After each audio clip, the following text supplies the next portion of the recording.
Kalau menurut saya yang saya tahu, anu sota tahu, sosok tahu, boleh kan gitu. Di antara kabupaten yang lain, terutama di Jawa Barat, hanya Kabupaten Kuningan lah yang konon katanya bisa menyewa ataupun membeli rumah sakit khusus corona.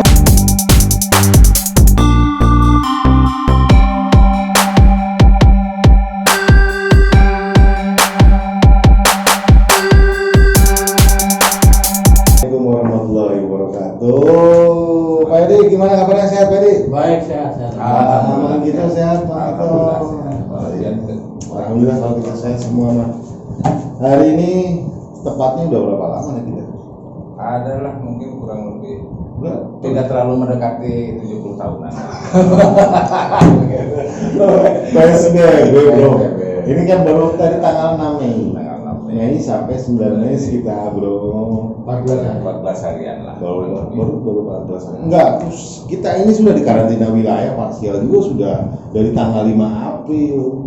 Benar nggak? Tanggal 5 April terus ditambah D-nya kurang lebih bahkan justru mendekati 1 bulan. Kalau lihat dari mulai diberlakukan ayana aturan di dengan sekolah ya sebenarnya atau anak ayana sana. Nah, Aina sekarang gini Bu, kita lihat bahwa coba dengan kondisi PSBB ini Mang Gito kan sering di luar nih. Ya. Gimana nih keadaan kondisi di luar? Alhamdulillah. Sering selama ya ngikut kegiatan. Tapi tidak semua ada titik-titik tertentu yang diikuti. Ada beberapa program. Salah satunya kita mengenai penjagaan COVID. Alhamdulillah, pada dasarnya masyarakat mendukung, ikut ya. Ikut. Tapi gitu bro, gitu ya. Satu sisi PSBB betul bagus buat menahan laju, membatasi tapi satu sisi lain dari sisi ekonomi itu benar nggak? Kita lihat Pak Edi. Ya, untuk ekonomi berdampak banyak sih Pak. Ya, pasti lah. Yang bekerja, yang jualan. Tapi kalau yang jualan makanan yang ini sih masih ada pelonggaran. Tidak sedikit memang orang yang bisa seperti itu, bahkan ada yang mengalami seperti itu. Tapi pada dasarnya kalau kita berangkat dari sisi yang sama, ini kan bisa dikatakan lah ada yang bilang ini perang yang tidak terlihat. Lalu udah bicara bangsa terang, sangsara, PKB-an, gitu. Perang. Gitu. Dan pada dasarnya sama. Ya, jadi kudu bareng. Urang teh cenah iya cenah sampanya aya PSBB atau sampanya aya corona. Iya. Pagawean jadi hese. Menurut golongan orang yang bekerja. Cek anu teu pekerja. Kurang sapu poe na bage hese kok mau cenah tegas kasih kurang mun naik pae beuh bareng gitu jadi siji mati kabeh. Nah, gitu. Oke, dari sisi pandangan perspektif bahwa mungkin perspektif hukum bahwa PSBB ini memang salah satu aturan yang harus ditegakkan. Tapi faktanya, ya saya lihat juga di Jakarta nggak begitu amat deh. Saya lihat di Jakarta udah begitu kedua kelas. Memang di Kuningan mungkin lebih disiplin. Di daerah mungkin lebih disiplin, tapi saya lihat di Jakarta juga nggak terlalu disiplin deh, kayak kelihatan banget. Betul. Terlihat positif banget. Masker juga banyak yang belum terhadap masyarakat. Kalau Jakarta kan multi dimensi ya, penduduknya ada yang dari ini dari sana aja. Bisa kita bandingkan dengan di Bali. Di Bali itu pergerakan setelah PSBB langsung turun, karena di Bali mah masih percaya pemangku adat, jadi hukum adat, pecalang itu mereka masih takut sama pecalang daripada polisi. Jadi akhirnya pergerakan grafiknya tuh berarti beda dengan Jakarta atau di kota lain kan multidimensi masa air nurut air bentar. Yang paling dilematis justru pada sebenarnya di daerah kita sendiri. Di sisi lain kita memang butuh proteksi. Mengenai PSBB juga kan hari ini berlakukan sebagai daerah kota-kota yang lain. PSBB diberlakukan di Kabupaten Kuningan yang notabene masyarakat yang mayoritas para perantauan. Ini kita berhadapan dengan sisi yang dilematis. Kita menolak, kita melarang, dan kita tutup perboden sama sekali, perboden total. Rumah-rumah aja, mereka ada yang jadi mayoritas para perantauan warga Kabupaten Kuningan dengan strata ekonomi yang di bawah. Rata-rata para pendapatan itu dalam satu bulan dibandingkan bawah mayoritas kan itu dalam keadaan normal. Dengan keadaan seperti sekarang isu corona mungkin akhirnya tidak sedikit ya dirumahkan, sedikit yang di PHK. Jadi dilematis, diam di Jakarta jadi sangsara ya. Betul. Datang ke Kuningan ya akhirnya itu jadi resiko, harus berani ambil resiko juga. Puasana ya harus dicurigai, di karantina. Nah itu kembali ke peraturan pemerintah, berarti kan harus di karantina, harus gitu. Ya, kita jujur aja dari sisi perpindahan arus. Sekarang perpindahan arus kemarin berarti hampir kurang lebih 60.000 ya yang masuk dari perantau masuk ke daerah Kuningan kita. Nah artinya ini kita sebagai ya mungkin nanti pemerintah ini harus berpikir ini kalau 60.000 ini gimana nih orang yang datang ke Kuningan, misalnya notabene kita ambil lah pukul rata, mereka itu rata-rata pekerja, bener nggak? Bukan pengusaha. Artinya berapa kenaikan rata-rata pengangguran di Kabupaten Kuningan? Tambah gede Pak. Enggak, tambah besar. Sanggup nggak nanti pemerintah Kuningan ini? Nah, sekarang aja, ya saya juga nggak ngerti ya. Tapi kalau menurut saya sepertinya sanggup untuk Kabupaten Kuningan. Sebab kenapa? Di satu sisi gini, kalau menurut saya yang saya tahu, anu sok tahu, kan gitu. Saya tahu, di antara kabupaten yang lain terutama di Jawa Barat, hanya Kabupaten Kuningan lah yang konon katanya bisa menyewa ataupun membeli rumah sakit khusus corona.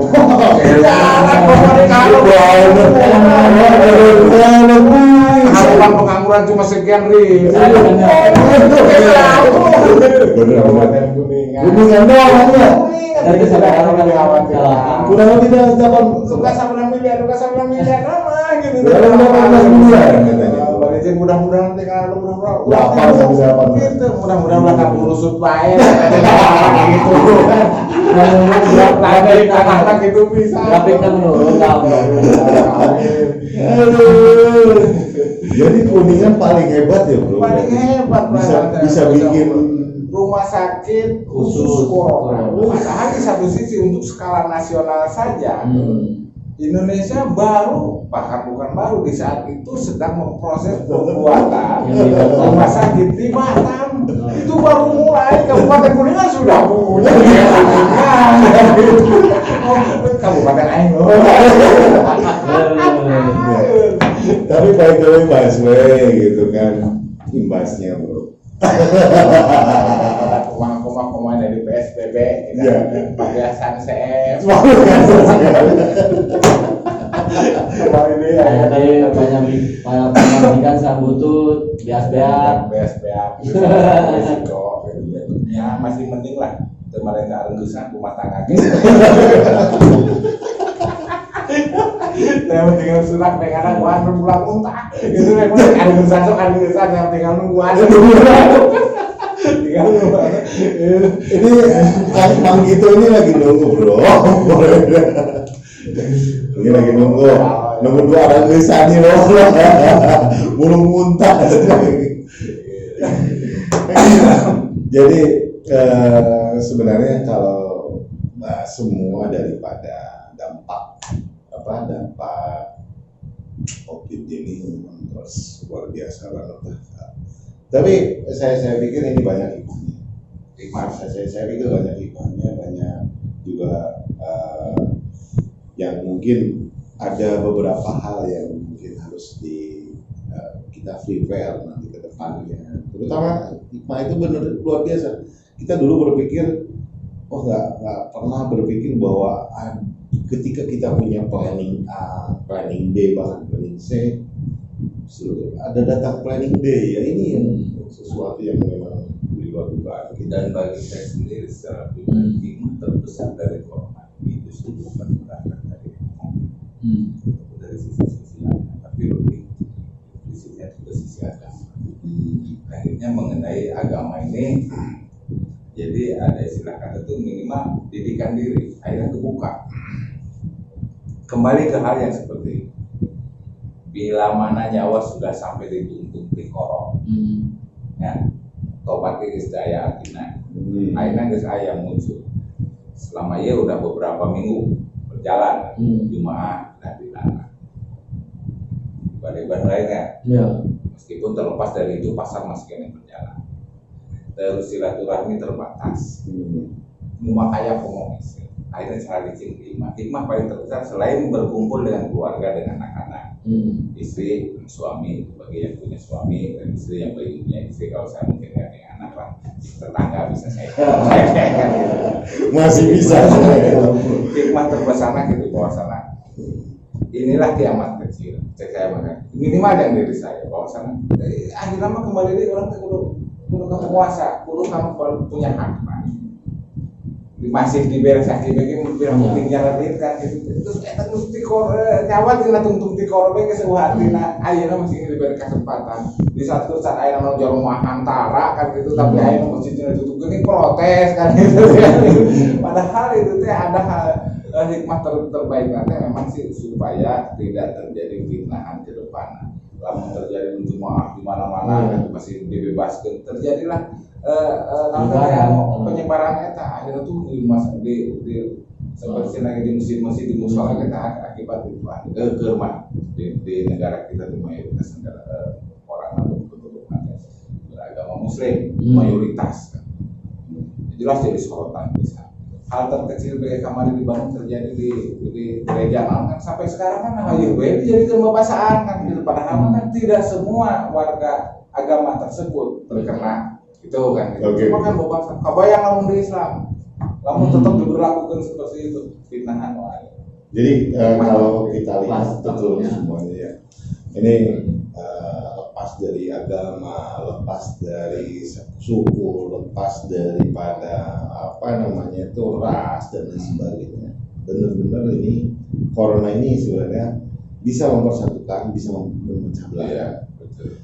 Tapi yang jelas kalau kita lihat, kalau kita mau bersatu, ya sebenarnya kondisi saat ini adalah konsep yang bagus untuk menghilangkan rasa ego bahwa kita lawan kita semua satu kan. Iya. Ada pepatah mengatakan bahwa yang paling sulit itu dulu, yang paling sulit adalah ketika kita melawan penjajah dalam negeri ya, orang-orang kita sendiri. Tetapi ini memang ini lebih sulit lagi ya, itu penjajahnya dalam artian itu tidak terlihat. Betul. Nah, maksud saya Pak Edi Manggito pada dasarnya, pada prinsipnya kita kembali lagi mana nih salah satunya ke Pak gitu. Setuju nggak PSBB? Sangat setuju. Sangat setuju. Pak Edi setuju nggak? Kalau saya mah tidak setuju. Saya masih sangat setuju bisa. Kenapa Pak Edi tidak setuju? Tidak setuju dalam arti bukan full tidak setuju ya. Tapi PSBB itu artinya pelaksanaannya itu jangan kayak yang sekarang. Konsep PSBB yang sekarang itu jadi menginginkan ekonominya tetap berjalan, tapi masyarakatnya tetap di rumah, stay di rumah, kan jadi rada-rada nyambung. Ya kalau saya pribadi sih sebenarnya memang bro, dari dulu saya pernah ngobrol, saya pernah cerita ngobrol waktu itu. Lockdown lockdown dulu aja. Ya. Waktu itu saya pernah langsung total aja waktu itu. Nah, sangsara langsung total 15 hari sangsara guys gitu. Nah, memang saya mikirin ekonomi 15 hari waktu itu tuh. Pada saat pertama ini. Kalau sekarang memang sudah terlanjur ya. Sudah terlanjur. Sebenarnya dari satu sisi PSBB ini kalau saya lihat apakah telat dan lain sebagainya. Kalau saya sih telat. Saya bilang telat banget. Mungkin saya lihat waktu itu kita gubernur Jabar sama itu sudah meminta sudah bagus. Nah dari dulu sebenarnya realisasinya. Kalau saya sih lebih cenderung Pak Edi, kalau untuk PSBB ini saya pikir kalau memang notabene pengen lebih jelas, pembatasannya saya bilangin di perbatasan luar aja. Dan di situ lebih cenderung Pak Edi. Kalau menurut saya semuanya itu harus ada undang-undang peraturannya sih ya. Jadi undang-undang karantina itu ada kalimat PSBB. Kalau undang-undang karantina yang kita ciptakan nggak total lockdown. Akhirnya kembali dinamakan faktor kesadaran. Betul memang undang-undang dibutuhkan. Tapi dari ini undang-undang dipilih laut. Karena nanti kudu ayah di baik. Oh benar. Dan rujak masyarakat ikan dibayar-bayar. Sampai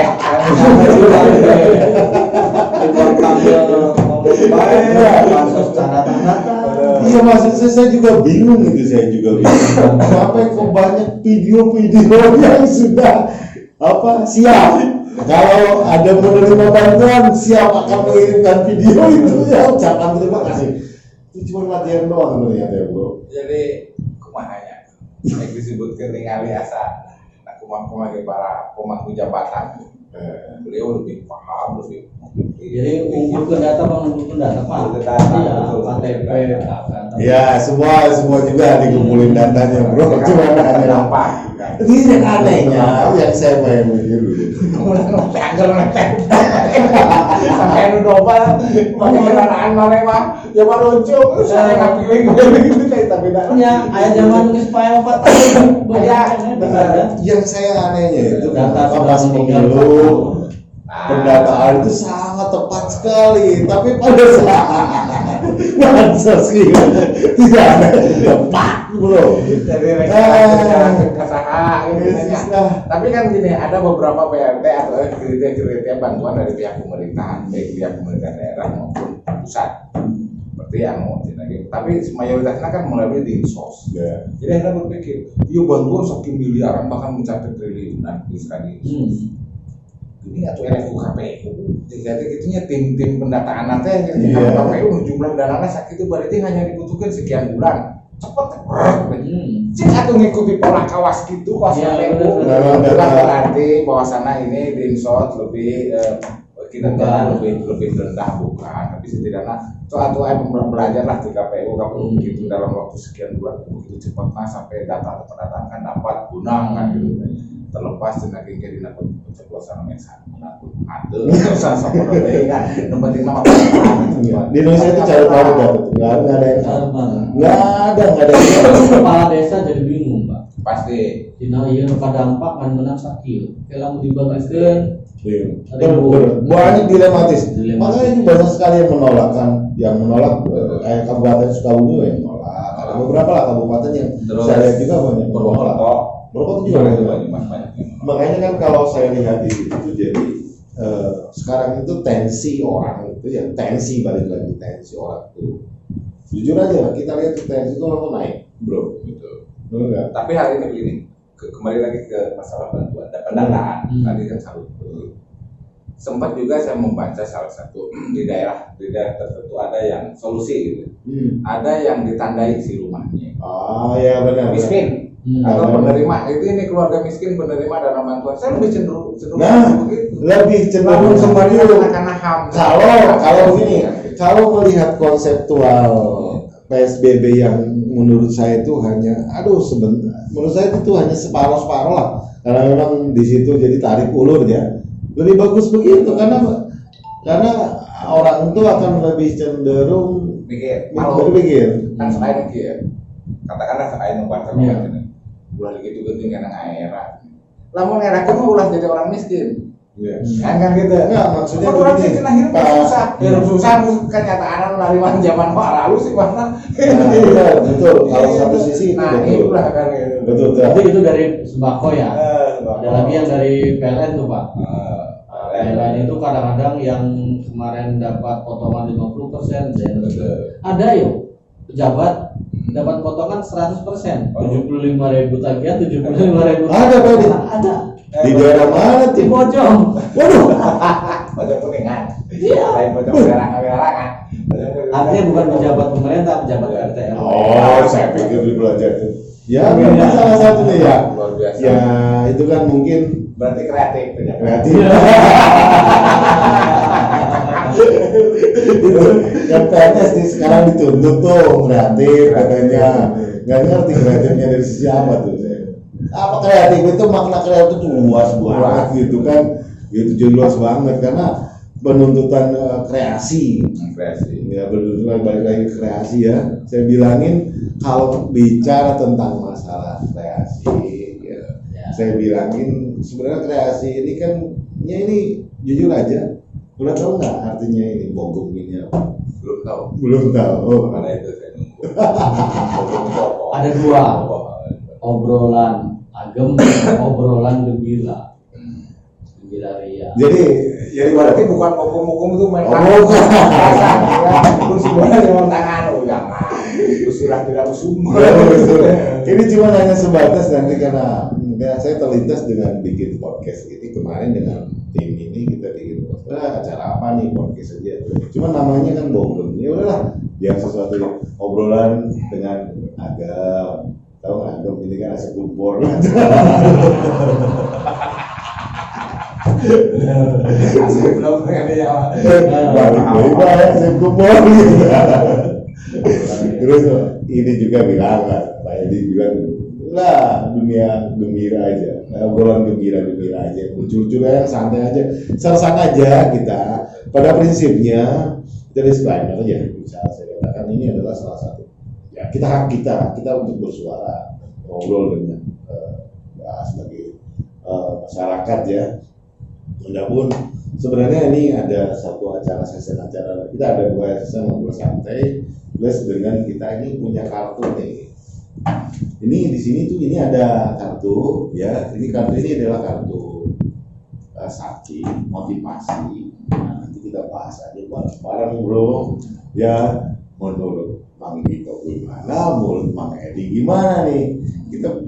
Kita pilih aja ya kartu sakti ini ya kita dibacain aja ya, bacain aja sebenarnya. Semacam quote. Ya quote gitu dia pepatah yang nggak tahu bijak atau bijaksana, bijak sini Atau bijaksana gitu. Kita buka aja, silahkan mau ada yang milih, Pak Edi. Tahu gitu. Gitu lah, gitu. Silahkan kan gitu loh kalau lagi mudah-mudahan Foto janda. Benar-benar ini karena korelasi cocokan teh. Aku tanpamu bagaikan payudara tanpa belah.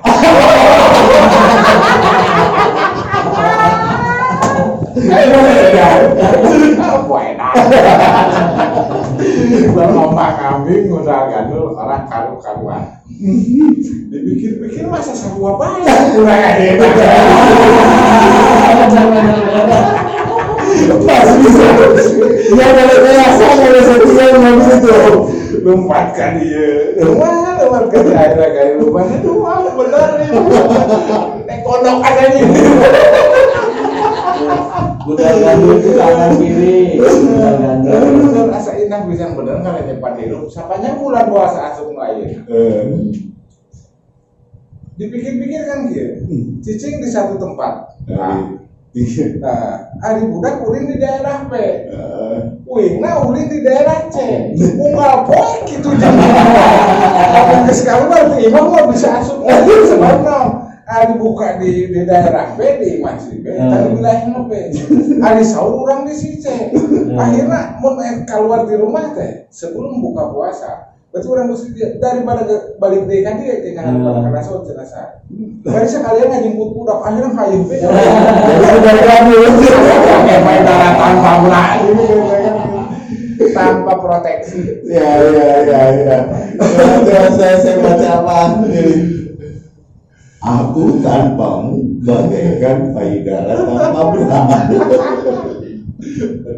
Tapi kalau itu gini, aku denganmu orang karu-karuan kayak nah, jadi aku denganmu bagaikan payudara dengan bra. Nah, jadi Bundang gandul. makanya kenapa hidup seperti begini Pak Ida? Naon ngaranna teh?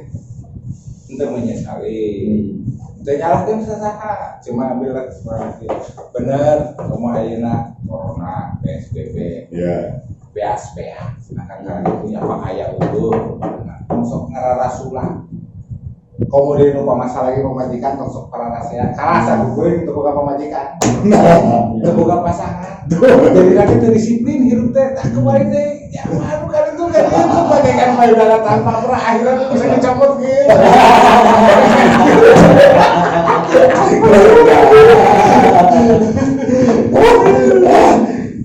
Syukuran, ada kalau pas syukuran ya. Ini kok ini diambil dari disclaimer dari internet, jadi saya nggak ngerti siapa yang nulisnya, tapi yang jelas ini punya maknanya sih. Yang jelas bahwa kita sebagai manusia perlu human relationship, zone political, hubungan, intinya kan gitu.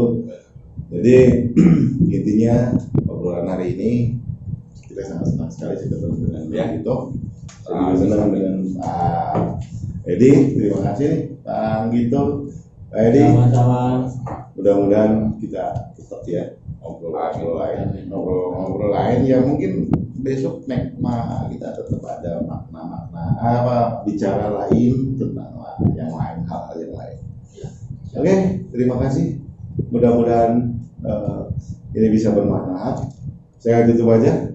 Assalamualaikum warahmatullahi wabarakatuh. Waalaikumsalam.